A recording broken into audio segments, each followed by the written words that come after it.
Tolerância. Deves sentir perfeita tolerância por todos e um sincero interesse pelas crenças daqueles de outra religião, tanto quanto pela tua própria, porque a religião dos outros é um caminho para o Supremo da mesma forma que a tua, e para auxiliar a todos, deves a todos compreender. E a gente tem que estar ciente que nenhuma religião existente ela é a verdade absoluta, né? As religiões são apenas trampolins para uma compreensão maior do, do que por fim será o absoluto, né? O uno, o que está para além do manifestado, do tempo e do espaço. Então todas as religiões são válidas nesse sentido, porque é como um, um caminho que leva à meta, né? Não é a meta em si própria.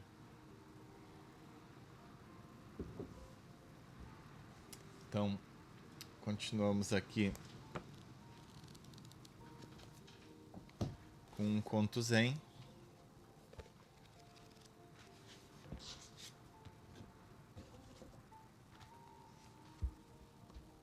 Venerável monge. Houve um dia em que o mestre Obaku deixou seus discípulos e entrou no templo Daiyan. Misturou-se com os outros a limpar e varrer a sala de Buda e a sala de palestras. Ninguém notou que era o mestre Obaku, fundador de uma ordem zen budista.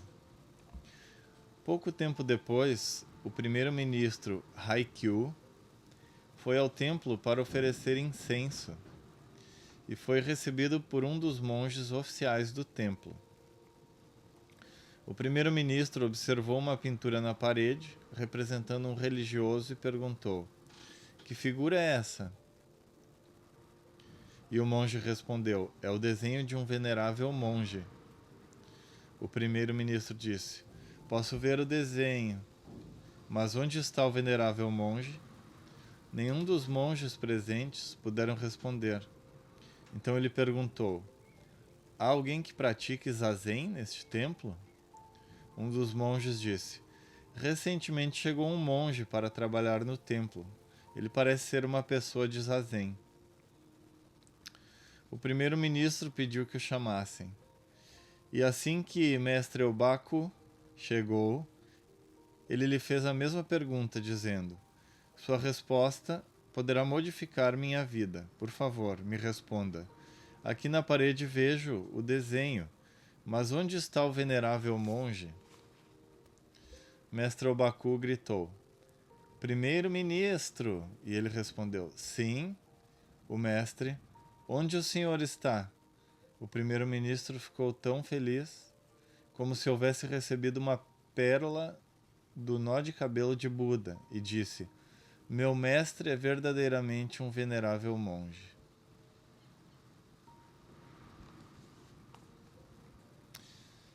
E aqui está o comentário da Monja Coen.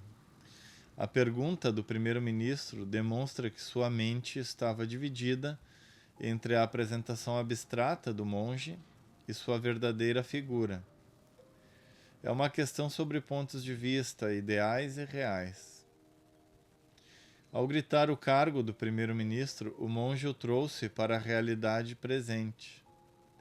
Um som concreto e forte. Em seguida, ainda perguntou: "Onde o senhor está? Seria possível estar em algum outro local senão aqui?" Mestre Obaku rompe o pensamento dualista e o primeiro-ministro encontrou o venerável monge. Quem é esse venerável monge? Seria Mestre Obaku? Seria o primeiro-ministro? Seria o seu eu verdadeiro? E como é isso em sua vida pessoal? Você é capaz de encontrar essa pessoa venerável em sua própria vida? Você a encontra na realidade? Essa é a missão de cada um de nós.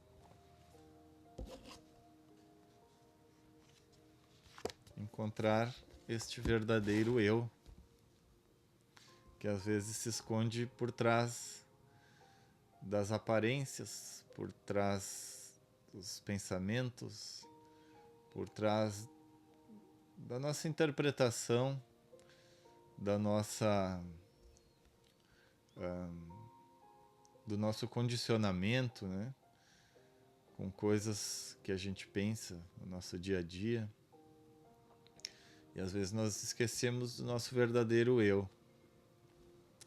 Às vezes nós simplesmente nos identificamos com problemas, já achamos que algo está ruim, vem um sentimento de medo, de que algo ruim vai acontecer, e nós esquecemos do nosso verdadeiro eu, né? Do eu que reside dentro de nós mesmos. É disso que se trata. E esses contos zen são muito interessantes, realmente, porque eles trazem algo muito verdadeiro de uma forma muito simples.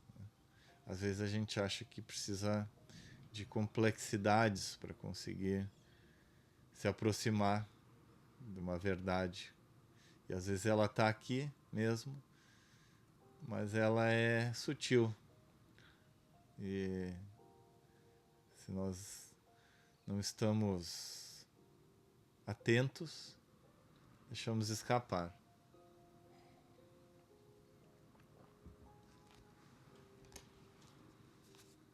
O Dhammapada são ensinamentos de Buda. Estamos nos versos gêmeos. O ódio jamais é vencido pelo ódio. O ódio só se extingue com o amor. Essa é uma lei eterna. Muitos não sabem que estamos neste mundo para viver em harmonia, esquecendo-se de que morrerão um dia. Para os que meditam nisso, não há divergências, e a vida se torna mais branda.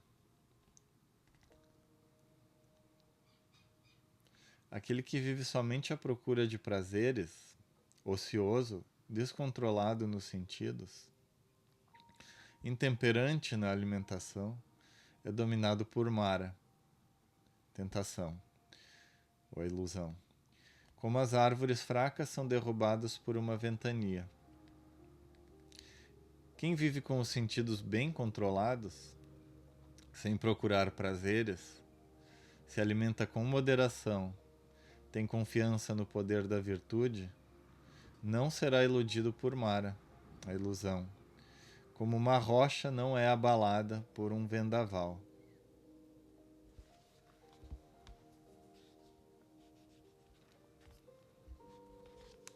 E aqui Buda indica uma vida frugal, moderada, simples.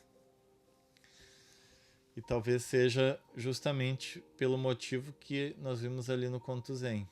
Porque uma vida simples, moderada, frugal, ela deixa menos espaço para as interferências que fazem com que a gente não enxergue quem nós realmente somos. O nosso eu verdadeiro. E o eu verdadeiro em todas as coisas, a essência. Aí as coisas começam a fazer sentido, né? Porque moralismo, por moralismo, não tem sentido. Agora, a moral, como economia de energia, como simplificação da vida, aí faz sentido, né? Porque abre espaço para a essência, né, de cada coisa e de nós mesmos.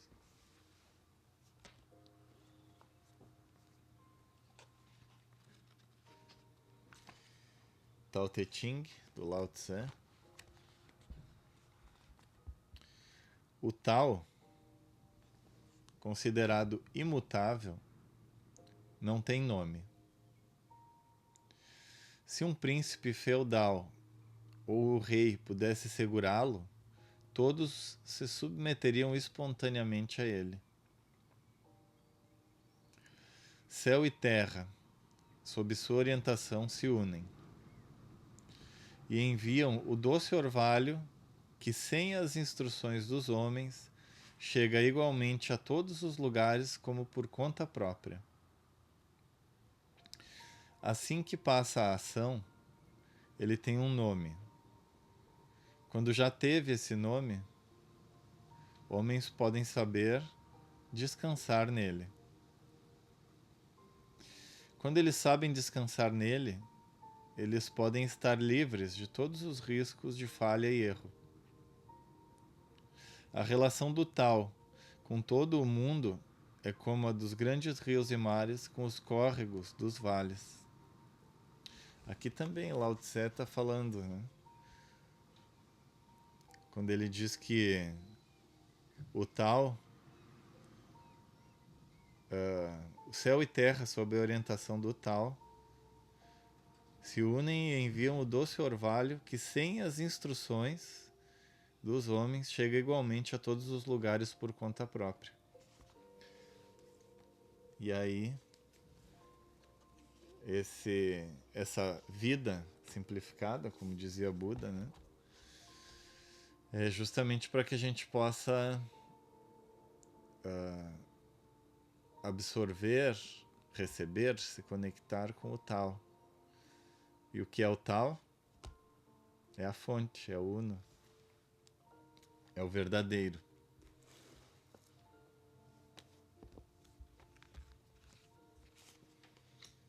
Vemos aqui agora então a Roda do Tempo, coletânea de Carlos Castanheda, onde ele faz aqui uma descrição de como os videntes, antigos videntes, xamãs, toltecas, enxergavam a constituição do homem, né? Por trás da aparência ilusória dos 5 sentidos.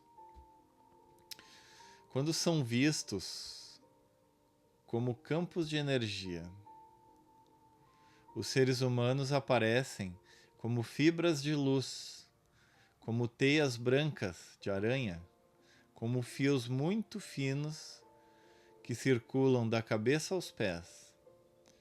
Assim, aos olhos do vidente, o homem parece um ovo de fibras circundantes, e seus braços e pernas são como espinhos luminosos que explodem em todas as direções. Então, para aqueles, por exemplo, esses videntes, xamãs toltecas, que já despertaram, né, a sua visão espiritual,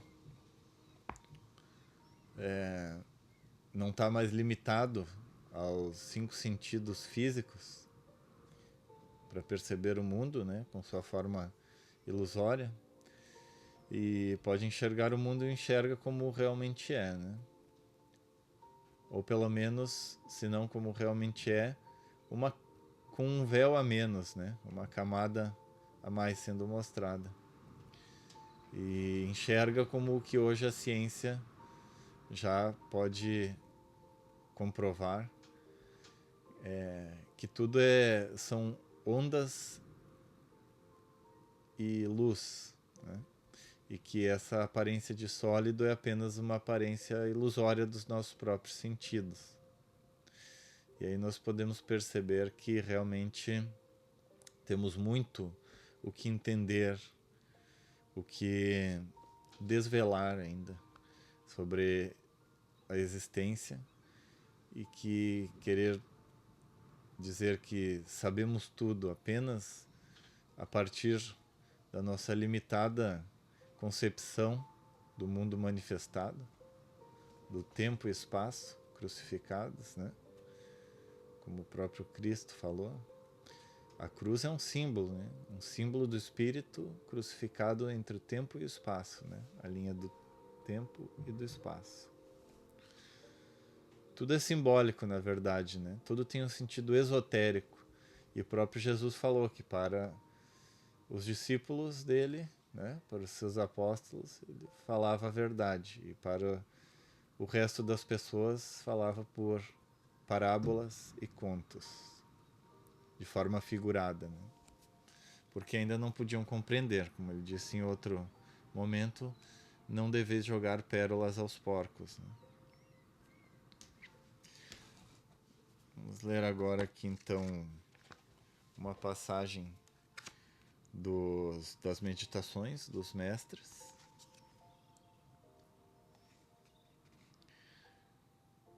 Lembrai-vos, o cômputo da desgraça humana jamais diminuirá, senão no dia em que a melhor porção da humanidade destruir, em nome da verdade, da moral e da caridade universal, os altares de seus falsos deuses.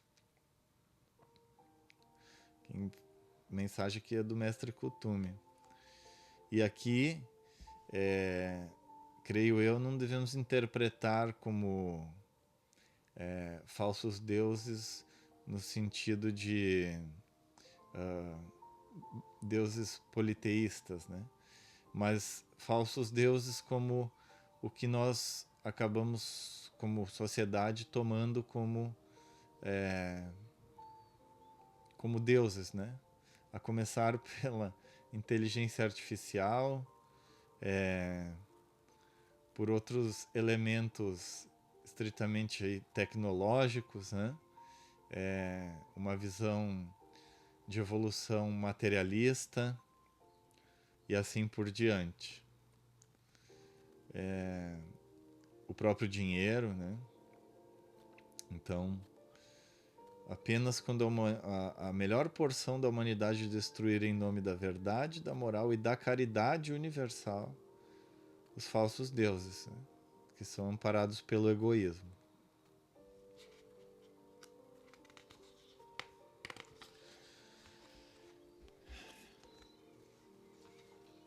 Então, assim chegamos ao fim das leituras de hoje. E antes da nossa meditação de encerramento, eu gostaria aqui de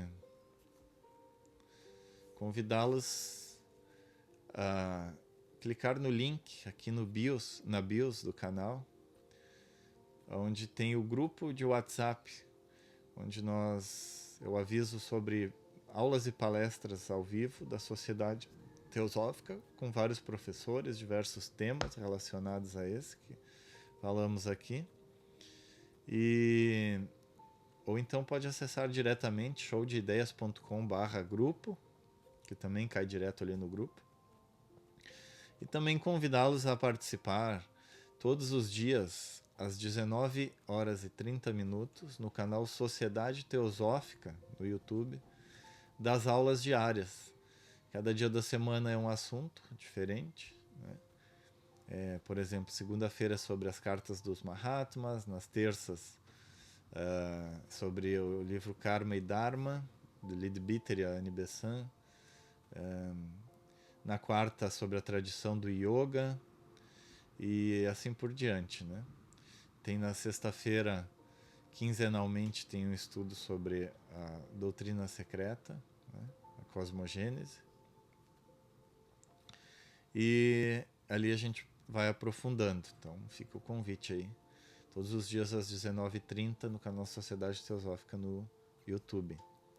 E então, vamos para a nossa meditação de encerramento. Então vamos nos colocar numa posição com os pés bem apoiados no chão, maxilares e ombros relaxados, respiração lenta e profunda, abdominal.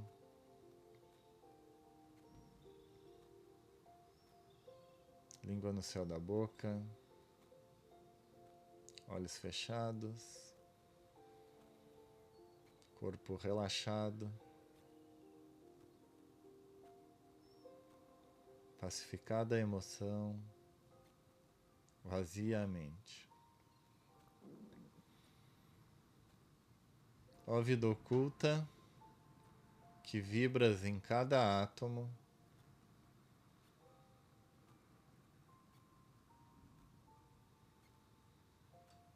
Ó luz oculta que brilhas em cada criatura,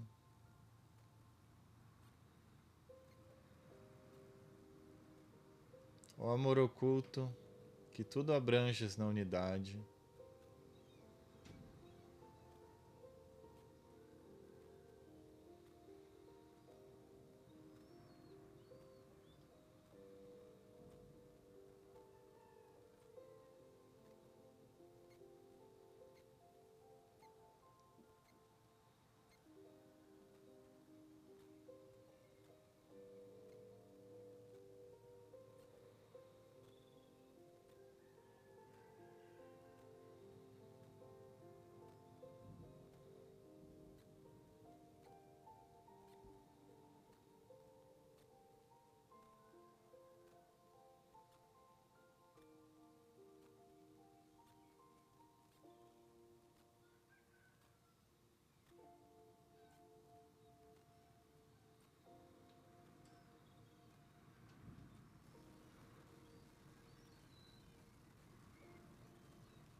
possa todo aquele que se sente uno contigo saber que ele é, por isso mesmo, uno com todos os outros.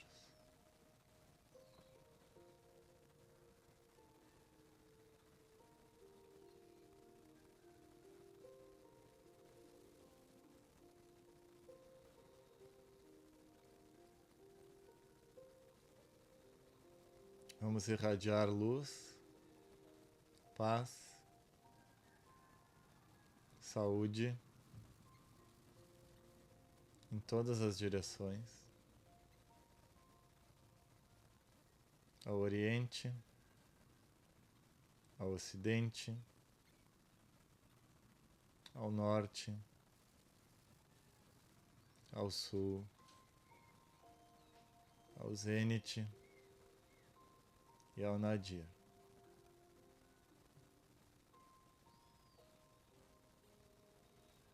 Que todos os seres sejam felizes,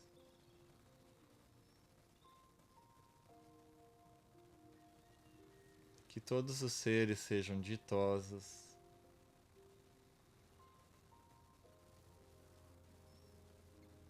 paz a todos os seres.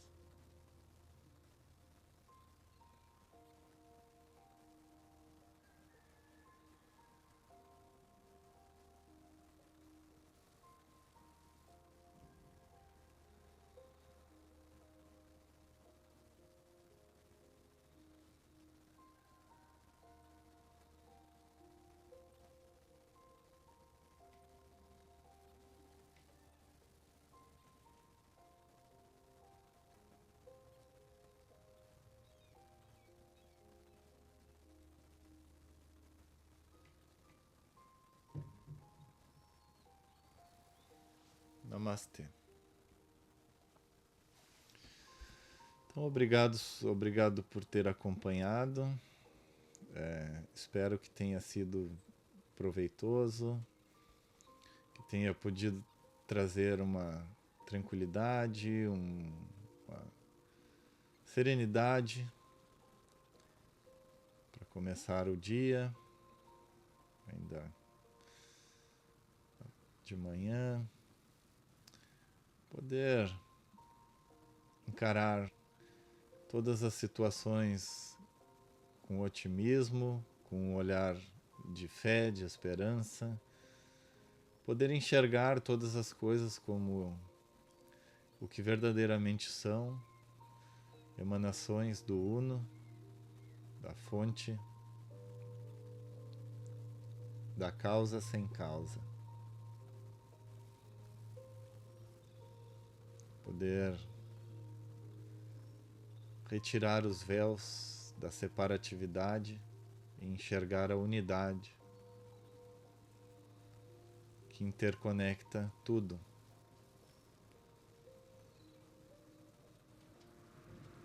Que nada verdadeiramente está contra nós, mas tudo é uma oportunidade para que possamos ter mais e mais consciência, mais e mais clareza, mais e mais entendimento, amor, sabedoria, coragem, generosidade.